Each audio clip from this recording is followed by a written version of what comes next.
Good morning, everybody. Howdy. Kevin, Sonia, Aaron, Ashley, James, Alison, David, Deborah, Jeff. Everyone's up early this morning. Early bird gets the worm. Morning team, morning crew. Yeah, I got a fancy new intro video, folks. There you go. Anyway, the team are spicing things up in the content world, so kind of fun. Great to see everyone here today. Hope you're all awesome and well. Let's do the intros while we wait for the internet to warm up. Jason Witten's my name.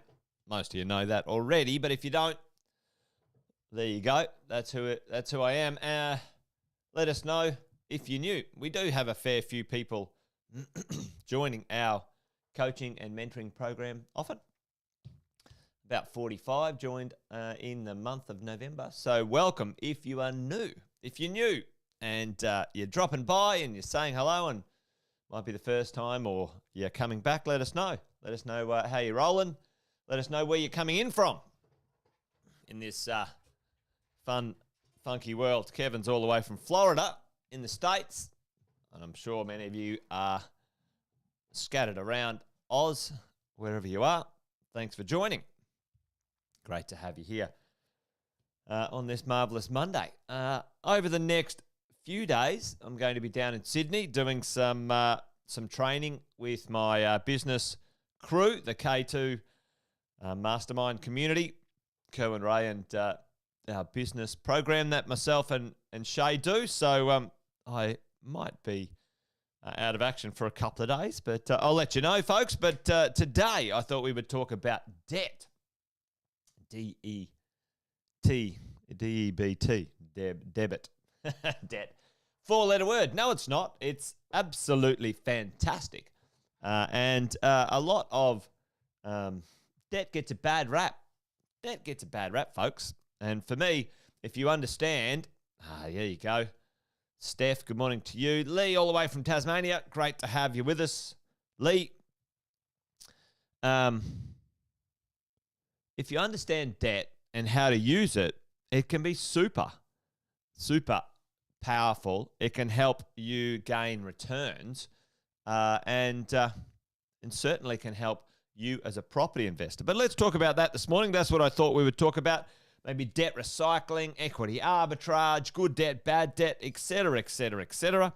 So let's just go from the top and let's talk about good debt versus bad debt when it comes to the world of investing. Now, let's talk about this. Now, I think good debt's the easy one to understand. What is good debt, folks? Tell me in the chat. Let's get involved. Let's talk this through. We've got 15 minutes to make some sense of this thing we call debt. You know, it terrifies financial planners and those. I mean, that's because they're not wealthy people, most of them. And anyone who understands debt, and especially good debt and how to use it properly, absolutely fantastically can accelerate their wealth using debt smartly. So what is good debt? How does it work? Good debt. Number one, good debt creates an income. It creates an income. Anything that you buy using debt, exactly, Alison. It creates an income. It's the instant process, all right? And this is kind of like from the instant. It grows in value. So we get an income. You want that thing to grow in value if you're going to use debt, right? Okay, as we go along. Number three, what else? Well, it would be great if it's tax deductible. Any of the debt that you have against that, against whatever you're purchasing, is tax deductible. Make sure that that's the case. Number four, and it's kind of like a concept of like baked into debt. It allows you to leverage. Debt allows leverage, and that probably should have been the first one. But, leverage, the idea that you can put X in and get Y out. And we're going to talk about that in a minute. Leverage increases increases your return on capital, return on cash, folks. It increases your return on cash. And we're going to talk about that in a second, because this is where, this is the thing that, that I see often, these, well-meaning, I suppose, semi-professionals who kind of like think they're experts. They go, oh, debt is bad. Bullshit. Debt is fantastic. Bad debt is bad. Shit you buy that goes down in value. So let's talk about that. Let's talk about bad debt, right? Good debt, bad debt, right? And we should call this, actually, I think we should call this rich debt, poor debt. Okay? I think that's a better way. All right? Let's get rid of good and poor, good and bad, and let's put in there rich and not Rick Roller. Rich, wealthy debt, rich debt, poor debt. All right? Let's talk about poor debt. Tell me in the chat, poor debt. What does poor debt do or has a lack of? All right? What does poor debt do? Well, folks, it doesn't produce an income. No income. No income. It goes down in value. Right? It's not tax deductible. Sometimes it might be, but when would it be? No. Buying furniture to have at home. It's just consumer debt stuff. Yeah, stuff you don't really need. You're dead bloody right, Alison. It's not tax deductible. And, leverage, it actually cuts both ways, this. It increases your losses. That's why often, in the financial planning world, they're terrified of debt. Oh, don't borrow too much. Anyway, they don't understand what's going on. So let's talk about this. Let's talk about rich debt, poor debt.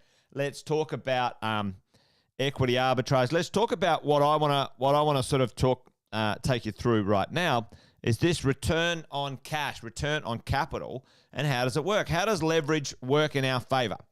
Well, let's have a look at this. Let's have a look, especially in the world of property investing. If you've got $100,000, and let's look at percentages of leverage, okay? Percentages of leverage when it comes to return of cash or capital. Let's say right now, if we had $100,000 to invest and we were able to leverage into the marketplace, what would we be able to buy at these loan to value ratios, right? Loan to value ratio. Now, with the same amount of money, $100,000, let's do $100,000 divided by 30%. If you want to work it out, you do divide by 30%, right? So if you borrowed at 70%, you could buy. Now, we all know that we have to put in stamp duty and a few other costs, right? So we're just doing pure rounded up today. But, I mean, if you want to get perfect, you can go do the math. It's probably, you add 5% for property buying. But let's just do this. Let's just do it simple. You're putting in that $100,000 equals the deposit and the return on deposit. You could buy a $333,000 property. So tell me in the chat, what sort of property do you reckon you could buy for $333,000? Let me know. You reckon you'd be high quality? You reckon you'd be in great locations? You reckon you'd be in a A-class location, flight to quality piece of real estate? You might be able to buy a piece of land. Yeah, you won't be able to do anything else with it. A tent. Probably that's what a car park is worth in Sydney. So there you go. Not great real estate, all right? Yeah, C grade further out. Exactly, Alison. All right, so let's do this with the same amount of money, and we're just assuming that your ability to borrow is you're capable of leveraging, right? So your servicing's fine. With $100,000, let's do this. Let's put it in as a 20% deposit. Oh, here we go. This is looking a lot better. $500,000. What do you reckon you could buy for $500,000, folks? A lot better. You're getting closer to the city, closer to the location you want, etc., etc., etc. All right, let's do this. Let's have a look at the return or the capacity of 90% lending. And we all know, folks, the sweet spot. Tell me the percentage, the actual percentage of the sweet spot for borrowing. So we minimize our lender's mortgage insurance and maximize our leverage. Tell me the number. It's not exactly 90%, but for today's purposes, we're going to talk about 90%. Tell me, what is the number, folks? Tell me the percentage that minimizes our land tax. Oh, not land tax, LMI. LMI. $100,000. Let's do this. $100,000 as a deposit. Bradley, it's 88%. Bradley, 88% is the sweet spot when it comes to borrowing, and it not as much LMI and still quite a good outcome. All right. Now, if we use the same $100,000, folks, $100,000, and we say, I'm going to put that down as a 10% deposit, look at what we can borrow. Look at what we can leverage to. All right. You get to $1 million. So, check it out. Look at the difference. Look at the difference in just using the same money, the same cash, the same capacity, the same equity that you've got, $100,000, and look at the difference, what you can do with leverage, folks. Leverage. It is absolutely fantastic when it comes to the property world and getting access to your ability to buy better assets. Look at the difference. That is 670, 77 or something like that. That's a massive difference, folks. Now, let's say this for an example. Let's just say your property went up 10%. Let's say it grew in value 10%. You made $33K. You made $50K. You made $100,000, right? So what's the percentage return, cash on cash, when we look at when you look at this team, all right? Right, so let's have a look at return, cash on cash. So cash on cash is the calculation of I put in X cash and I got an X return, all right? So 33% cash on cash. That's still pretty tidy, by the way. You can't complain. But when you look at it like this, who wants to get 100% cash on cash return from $1 million asset?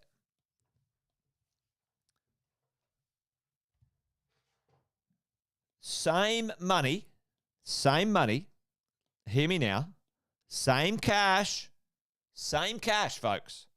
Exactly the same cash. Now, if your ability to borrow allows you to do this, it's flawed. Unless there is some reason you should not be maximizing your leverage when it comes to investing. If there's some reason, I can't even think of a reason. Tell me in the chat, why would there be a reason that you wouldn't want to maximize the leverage that you got? Because what happens? This is like, what's happened just recently. I've been talking for months now, 12 months. Folks, equity lock, get in, lock in your money, refinance, revalue, get your cash, sort it out, get access, lock it in. So what's happened right now? Tell me in the chat right now. What's happened? Last 5 months, what's gone on? Tell me what has increased and decreased for all of us as property investors. What's happened? Interest rates have gone up, right? What's that done to your borrowing ability? Temporarily, it's gone down. Yeah, it's gone down. So listen, leverage is important to understand. Listen, people are dangerous. People are the ones. You are, you and me. We change our circumstances. We lose our jobs. We cause our own problems when it comes to leverage, not the leverage itself. You buy a decent property, and I think that sweet spot's between 85 and 88% when it comes to leverage. For some first home buyers, you can get 95%.